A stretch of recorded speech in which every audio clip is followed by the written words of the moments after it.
Well, folks, the patch notes are here, and man, there are a lot of changes as teased earlier in the week.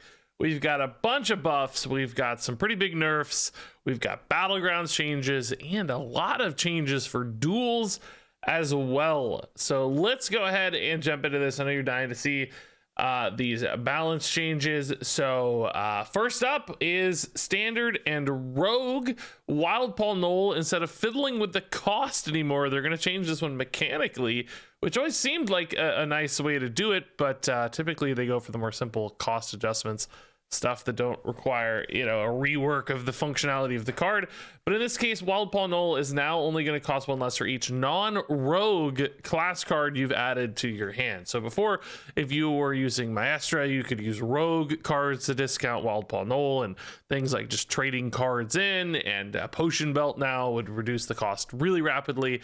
In this case, you're actually going to have to play a real thief deck, actually generating cards from other classes, not just a Maestra deck, to make Knoll good, which will certainly limit his ability to make an impact in many decks, because they're not going to want to commit that many cards or that much mana to actually realistically discounting Knoll. Whereas with Maestra, it's pretty easy. Just naturally play the deck, add one card, and Knoll is amazing. So on top of that, Sinstone Graveyard is also getting nerfed. It's losing stealth. This is what I asked for like literally 2 months ago. Probably longer than that, actually. I always thought it was a little insane these had stealth, because not only do you get this giant thing really easily, but then it also becomes almost impossible to deal with. So they still get a big giant thing that can still be really hard for people to deal with, but it's not impossible in this case, or at least very, very difficult. Very few classes could have answered the stealth version, the random asphyxiate and stuff in Death Knight, but otherwise this thing was so hard to target. And of course, that's going to make it a little easier for some decks to work through the ghost.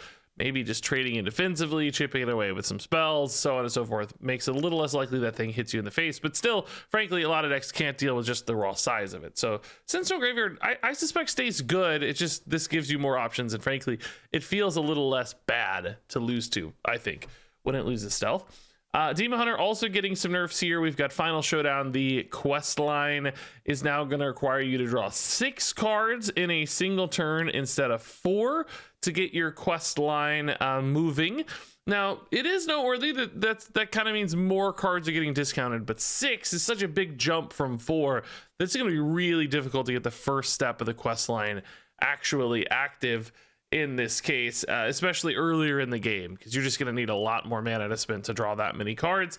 So this is going to push back that quest line, I suspect, by a turn or two. I don't play this deck often, but I think this will be really limiting in many cases, which of course pushes back the next step of the quest line by a turn or two as well. So this definitely seems like the kind of thing that will slow Demon Hunters down quite a bit. I think this feels like a really significant nerf, jumping an entire card requirement there. Feels like they wanted to hit this one a little bit harder. We've also got Sinful Brands going to 2 mana. This is another one I straight up just requested. And yeah, we've talked about it plenty of times, but this thing put out crazy amounts of damage sometimes for only 1 mana.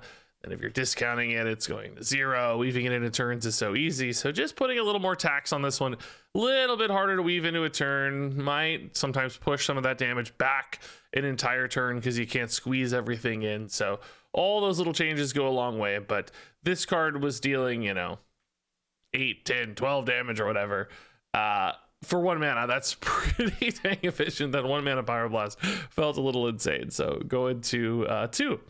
Here's Shock Spitter for Hunter, also going to 4 mana 3/3. Another I got perfectly right. And remember, I've been asking for these for like a month. So these aren't things like I knew ahead of time. I actually just got these. That's pretty cool. Shock Spitter to 4, again, slowing it down, making it much harder to weave multiples of these into a given single turn, particularly with Brand Bronzebeard at 4 mana now. That just seems way too unlikely to do. So we might be seeing Shock Spitters in more of a straight up honest, almost tempo scenario where you're just kind of playing these, you're getting some chip damage face, you're getting bodies on board, but you're not using this as like a combo lethal sort of finisher. I'm not really reading these words a lot, but maybe you guys can follow along. We've seen how the card performs at 3 mana. We think you could use another nudge, especially with the other top performers being adjusted down around it. So this one is pretty cool to see. Glacial Advance getting a nerf. I did not expect this one so much, but I think it makes sense because this card can do some crazy efficient plays. It's now gonna reduce the cost of your next spell by 1 instead of by 2. So pretty big hit there to chaining together multiple spells in a single turn. Sometimes Frost Decay could be pretty nuts. Their comment here is that Frost Death Knight is performing well right now. We wanted to slightly shave some of its power to make sure it stays in line with the rest of the meta because everything else is getting nerfed. So this might stand to be really, really good and be a big burst damage finisher. And they're trying to limit some of the bursts, it looks like, with the rest of these changes. So I'm actually pretty cool to see that. Astalor is also getting nerfs, changes to all 3 of his phases. So phase number 1 is going to go up to Mana Thirst 5. So you have to wait an extra turn here to play the smaller Astalor, which frankly doesn't feel like too big of a hit to me. Sometimes I just play this on 2 anyway, just to get the gears turning. You know, yeah, sometimes on 4 that 2 damage is meaningful. You chip off a little minion or something, you won't be able to do that till turn 5. It's not nothing. Next step also is going to get Mana Thirst 8 instead of 7. Again, I don't think this is hugely significant. Usually you're just kind of trying to find a turn to weave this in anyway, somewhere between turn 5 and 9 to get to your Astalor for turn 10. So yeah, occasionally that'll be significant, but not too much. Need that life-saving 5 armor and it's a turn late, that sort of thing. Then the final step here is going to deal 7 and 7 instead of 8 and 16, or well, 7 and 14, you know what I mean? 7 in the first half, 7 on the back half, 14 total and 16 total. So a nerf of 2 total damage here to Astalor, but the same Mana Thirst. So basically these 2 get slower. This one loses a little bit of total damage, which, you know, that's 2 damage doesn't feel like a lot to me. 14 still a ton of damage to get out of this kind of card. If you're still branding it, 28 still a ton of damage. So I don't think this is as big of a nerf as I expected, frankly, given that Astalor is like one of the most popular cards ever, or maybe the most popular card ever by play rate in its given era. So this is pretty light touch, I'd say, to Astalor. Let's read what they say about this one. Players seem to really enjoy the power and flexibility of Astalor. At the same time, that power and flexibility has made him a near auto-include in almost every deck in the meta. These changes are designed to bring Astalor's power more in line with what we want from a neutral, general-purpose utility card like this. We still hope and expect Astalor remains a powerful option for many decks. So that tracks, because I think he will. I think he'll still be pretty good with these changes, given that we didn't get any direct mana effects increases here, really just effect increases, which, again, aren't too punishing, I would say. So I think we're still going to see a lot of Astalor, for better or worse. Now we're also getting some buffs here, a ton of buffs, in fact.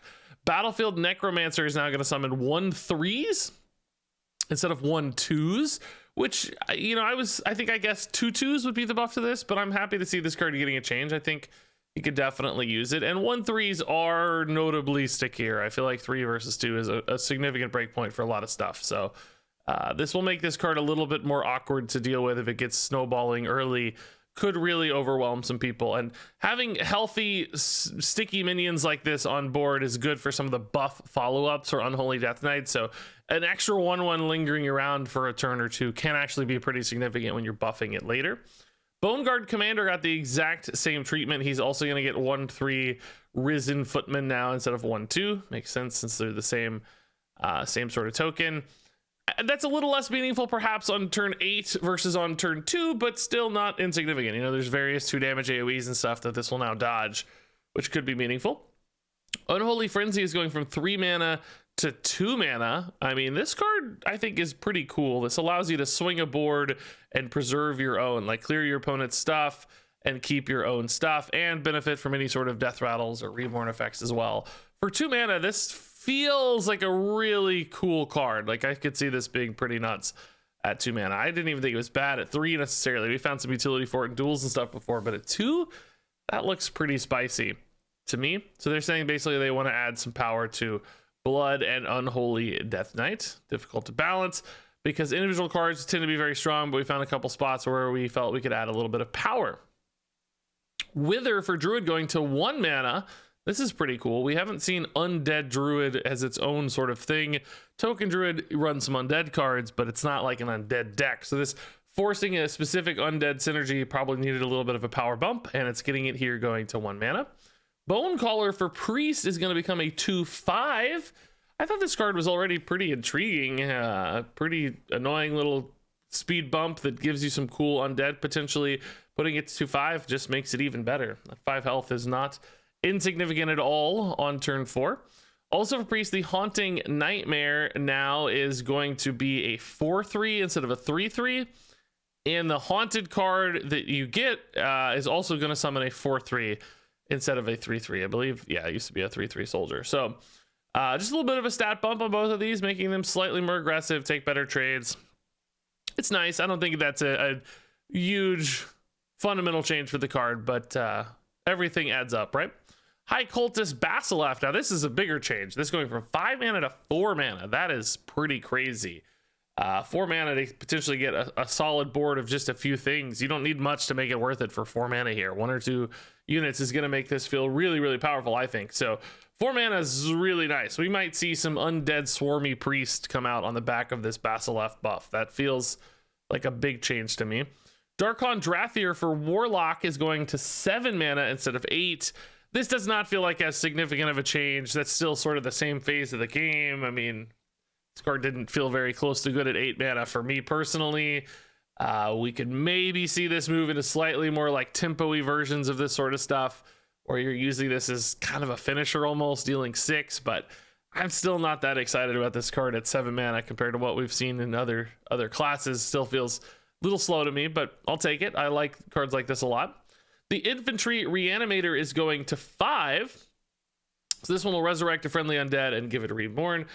If cards like this that are playing for stats and playing for board, they're definitely better when they're cheaper, because those things tend to matter less and less as a game wears on. So getting this in turn sooner could definitely make an impact. I still don't think this is enough, though, to get the sort of undead warlock package rolling. This feels like more to get the undead priest package rolling. I'm more confident in the priest changes here than the warlock changes. These still feel a little slow to me personally.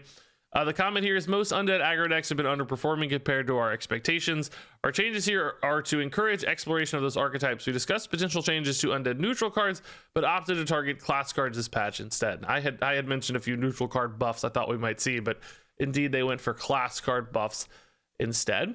For Demon Hunter, we got a buff to the Vengeful Walloper. This is one of those outcast payoff cards, going from 7 to 6, so making it even easier to get down to a cheap playable cost.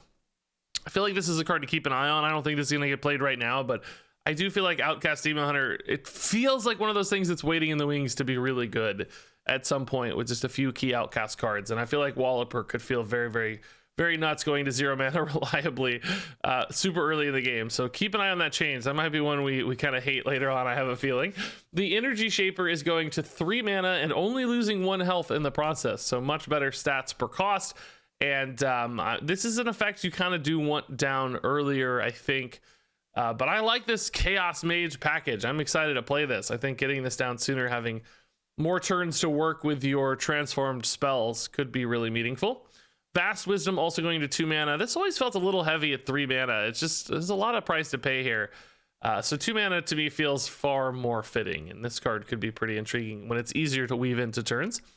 For Paladin, we've got the Time Warden going to 3 mana, and again, only losing 1 health in this case. So making this a little bit easier to weave in, setting up some of the turn 4 dragons you've got in Paladin. Both of those seem to make sense to me. A little less clean on curve into the 5-drop guy that summons your 2/1 rushers, the neutral card. Excuse me, the neutral card. But still, you're happy to have this cheaper, I think. That makes a lot of different curve scenarios more favorable for you. And since this is like a setup card, it always felt really hard to spend 4 mana on this one. I think 3 mana will feel a lot better. Warrior buffs, of course, thank God.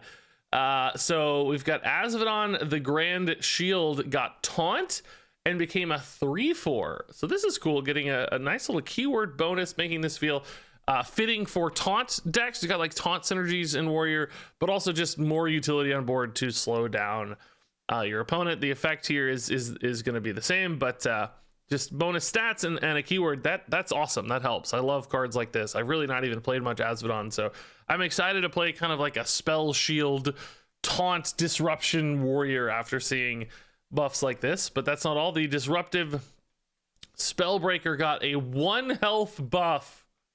This one's quizzical to me. I don't feel like this is really worth much. I mean, it's one of those like, yeah, okay, we'll take it, I guess. But is this really good? It might offer a little bit more survivability so that it's more likely to stick around for multiple turns and therefore get more value. But I don't know. 1 health doesn't feel like it's going to change too much to me for a 5-mana card. We'll see. Now, Last Stand got a huge rework. This is a pretty significant change. So it's going from 4 mana to 1 mana, which makes it really nice at a base level. Just being able to tutor a taunt minion can be a significant thing. It's just a really cheap cycle card that gets you something specific. That's nice. Now, the doubling its stats, though, moved to Mana Thirst 7. So you increase the efficiency of the card a ton, but if you want the double stats, you have to wait to play this late in the game. So this is kind of intriguing, right? Because doubling stats probably matters less the later into a game you get. Like on turn 7, it's people are either killing you or the stats are going to be easier to deal with because they found removal. So in some ways, it feels like the doubling stats is kind of pointless by the time you get to turn 7. Maybe it's not pointless, but less valuable. And that said, though, you're getting like this always efficient play at 1 mana. So there's this kind of trade-off happening. I might have liked to seen something that was a little bit closer to the middle, like 2 mana draw taunt, Mana Thirst 4 or 5 double its stats, so that you still had some of that cool design on the doubling its stats coming sooner into play. But I'm intrigued to play this at least. I like that it's just an efficient cycle card, if nothing else. That's probably going to get some play regardless of the Mana Thirst, and the Mana Thirst will feel like an occasional bonus when you play this late in the game. Also, Nellies is getting a change. The Pirates are now going to cost 2 less instead of 1 less. So this is not a full reversion to Nelly, but pretty significant change, particularly when there's a lot of like 3-cost Pirates that are good. Those going down to 1 is going to feel a bit like a reversion to the original Nelly, minus the like Mr. Smites and stuff. That's still going to cost a fair bit of mana, but I think that'll help Nelly. That's nice. Now you're saving like 6 mana off of this, which is pretty significant. Remornia also getting a buff here, going to 5 attack instead of 4, which again, I don't think it's going to be a huge change, but it's nice. It's just going to make the weapon more threatening when you actually get Remornia. Take a little bit better trades on board for the Rush version as well. So it does add up. I wouldn't have mind seeing a health buff as well, just to give it that extra swing or 2 on occasion. That could help more, but I'm still glad to see Remornia getting some love. One of the coolest cards I've seen in Hearthstone in a long time. So moving on to Battlegrounds, there are a bunch of Battlegrounds changes here. I am not the world's most devoted Battlegrounds player, and I can't really offer you a lot of context into what these changes mean for the meta. I'm going to scroll through them so that you can pause the screen if you like and take a closer look, or there's going to be a link in the description if you want to go read all the Battlegrounds changes. You can do that as well. But as you can see, some really significant big stuff happening. I won't say significant. I don't know how significant it is, but there's so much that it feels like it will have a significant impact. Let's put it that way. I don't know about each individual card. Like Toxfin going to 5 instead of 6. That feels like a huge change to me from my casual eye. So this thing got nerfed a little bit, only +2 attack instead of +3. So Undead, summon 1 Eternal Knight instead of 2. That was a big card, I know, getting a ton of a Knight. So that feels very, very big deal. So moving on to Duels, this we could talk about a little more. Now, they didn't include images here, so you're going to have to kind of follow along a little bit. It's going to be hard for me to edit in images for all of these. There's so many that would take forever. But first and foremost, To the Front has been banned. So we've seen To the Front being used in Bran Bronzebeard decks to cheese out lots of Shock Spitter plays with Bran. Which that's good to see that gone. I think the mana cheat there was just too insane and consistent in Duels. We've also got some updates to Death Knight. Scourging, I don't even know which one this is. Scourging, I think, is the one where you discover an undead, perhaps. See, I gotta look these up myself. Scourging is... Yeah, you discover an undead. That's going to be 1 mana. 2 mana did feel really punishing for that one. It's just really hard to weave that in at 2 mana. But 1 mana I think is going to feel nice. That's going to be a good resource generator at 1 mana. Illidari Strike for Demon Hunter. Oh my god, I don't know which one this is either. Is this the one where you... I wish they'd include images, but we'll do what we can. Illinois Strike. Oh, that's where you summon the 2/1/1s with Rush. Man, I felt like that hero power is not bad, but it's going to 1 mana. That's gonna be spicy. There's already been some cool token Demon Hunter stuff you could do with that, particularly with ways to buff your minions. So next up is Harvest Time for Druid. I believe that to be the one that will discount your big stuff in hand. But maybe that's the one where you make tree ants. Oh my gosh. Am I the only person who doesn't know the names of the hero powers? Oh, that is the one where you make tree ants. Okay, that's the one where you make the 2/2/2s. That's going to 3 mana. That's pretty nice. Harvest Time will make it harder for like undead Death Rattly Swarm decks to get a bunch of tree ants on board early. That's significant. Frost Shards for Mage. That is where you're getting the 2/1s in hand with it that freeze. So that's going to go to 1 mana. That's been changed a ton, by the way. But that's a good change. I guess I'm going to try to edit in the images on these later so you guys can see these. But Frost Shards going to 2/1. Or excuse me, 1 mana. That's nice because that felt really punishing these days. Call of Madness for Priest. I believe that's the one where you get the little guy who does damage to your face. I know I'm not the only person who does not know the names of these offhand. Yeah, that's where you get the Void Fiend. So 1 mana there feels pretty good. That was always an under-chosen hero power for Priest. Passive Treasures, we'll know these a little better. Bitter Cold, now only going to be 1 frost damage instead of 2 frost DKs. We're using that quite successfully, so that's a big change. Glaciax getting a change. This thing pumped out so much damage before at 5 attack. Now it's going to have 3 attack on the front half, which is, of course, a huge change. That's 4 less damage on the front half. And then the back half also getting a nerf, going down to 3 durability. And you're getting less zombies once the death rattle goes off. So this is a giant change across the board. Basically 8 less damage, 1 less zombie. That thing was absolutely overtuned anyway, so not surprised to see this changed. Happy to see it change. Crimson is getting a little bit of a buff there at his base, going to a 2/2 instead of a 1/1. I mean, most of the time you're trying to play this into, you know, an immediate buff, so I don't know this will be the most significant change, but occasionally might survive some extra removal or something. Although typically removed with hard removal in duels. Blade of Quickening, the Demon Hunter weapon that draws you outcast cards, is going down to 4 mana. That's a fine change. Academic Research, that is the Elise one that gives you mana, I believe. That's going down to 2 mana. Yeah, that's gain 1 empty mana crystal. That's going down to, it upgrades over time. That's going down to 2 mana.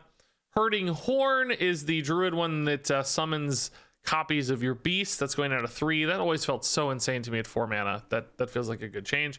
Old Faithful is Brand's weapon that has the AoE bundled into it. That's going back down to 4. It used to have some strong plays, but now at 4 it feels fine to me. Flow Slate Brand, that is the warrior one that gives you treasures. Yeah, that gives you treasures. She always felt pretty expensive at 6, so 5 feels better. Slate Syringe is the hunter card that will steal stats from a unit. 2 mana feels fine there to me. Reno's Torch is losing some of its damage increase. It's only going to increase by 1 now instead of by 2. That feels good because some of the burst damage on that was nuts. Brit's Blaze Bucket for Mage is the one that summons units that take 1 damage and then die, but sometimes that could absolutely overwhelm a board early. So that increasing in mana feels good. Carl the Lost is the one that summons dudes and gives them Divine Shield and Taunt. He's going to 10 mana. That kind of surprises me. I don't feel like I see a lot of Carl the Lost ownage in duels, but it can be a significant board. Forge and Light is going to 7 mana, which that one really surprises me. That is the Vandar Give Your Hand Divine Shield card. And the +3/+3. I've never been able to play that well. I've never had anybody play that well against me. So that going to 7 is a little strange. Devout Blessings is the Vandar card that gives you your death rattles back. That was an insane value generator. I'm fine with that at 5. Herald of the Scaled Ones is the Priest Dragon synergy card. That's going to 4 mana. And it's going to be a 4/5. So not losing much stats, but getting a little cheaper. That's definitely nice. Dragon Priest used to be good back in the day.